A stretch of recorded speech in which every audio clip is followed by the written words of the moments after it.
Hello everyone.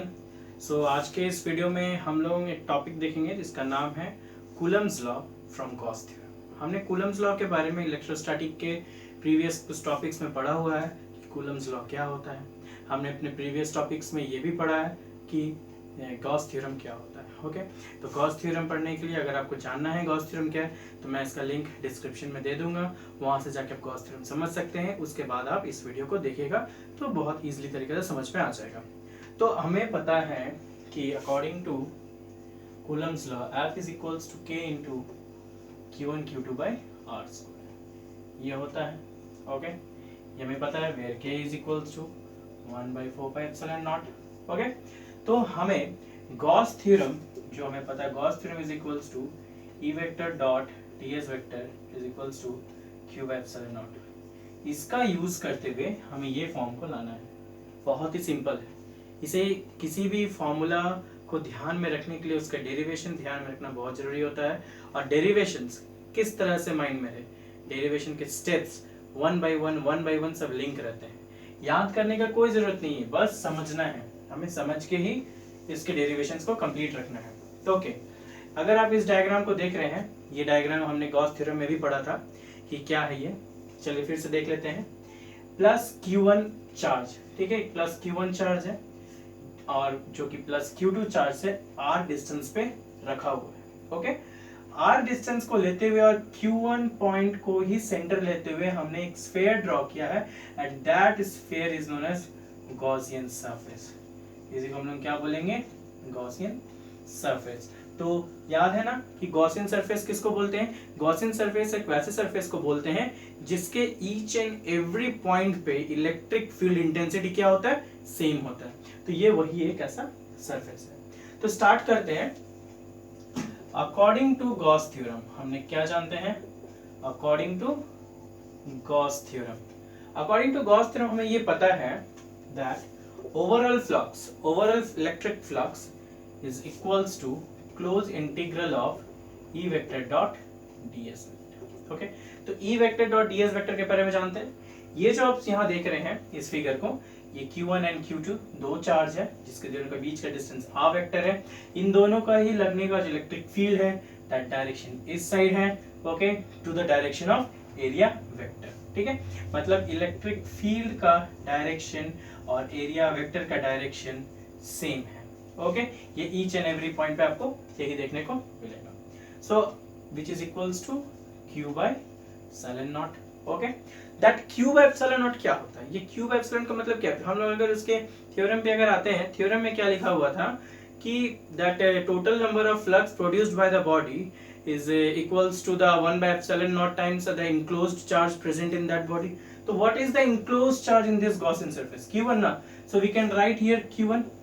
Okay, now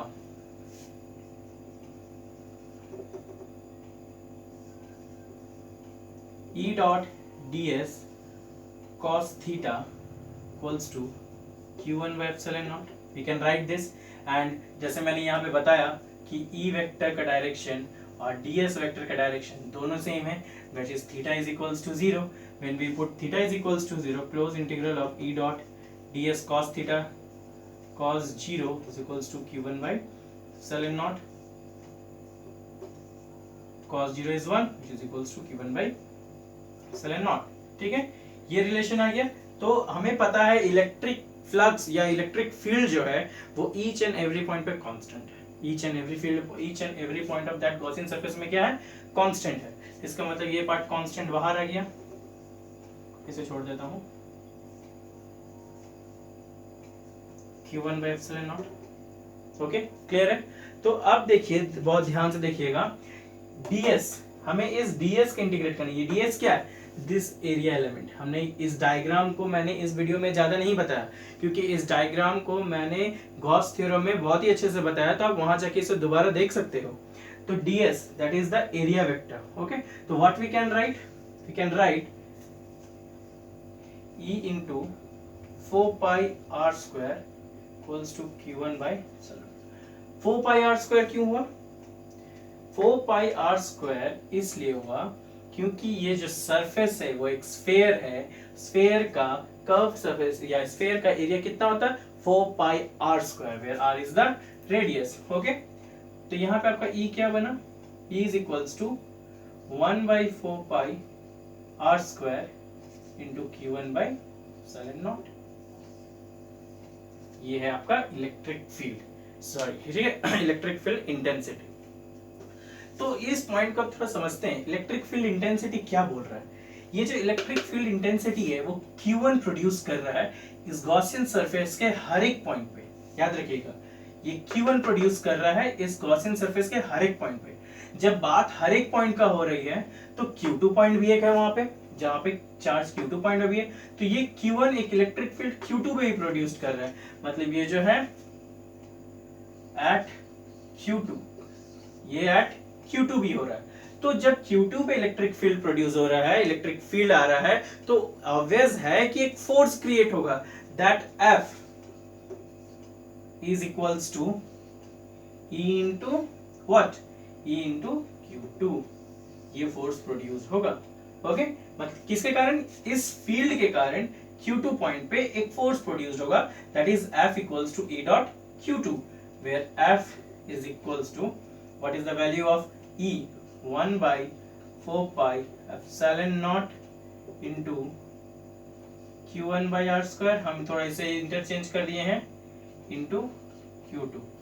क्या आ गया, 1/4 pi epsilon naught Q1 Q2/r square. आ गया आपका फॉर्म। यही हम लोगों का फोर्स है, यही हम लोगों का कूलम्स लॉ। सो इस तरह से हम लोग गॉस थ्योरम का यूज करते हुए कूलम्स लॉ को फाइंड करें। ये इंपॉर्टेंट टॉपिक है, बहुत ज्यादा इंपॉर्टेंट टॉपिक है। 2 और 3 मार्क्स के लिए सीबीएसई और आईसीएसई अपने इस क्वेश्चंस को पूछते हैं। जैक भी इस क्वेश्चंस को बहुत ज्यादा फॉलो करती है।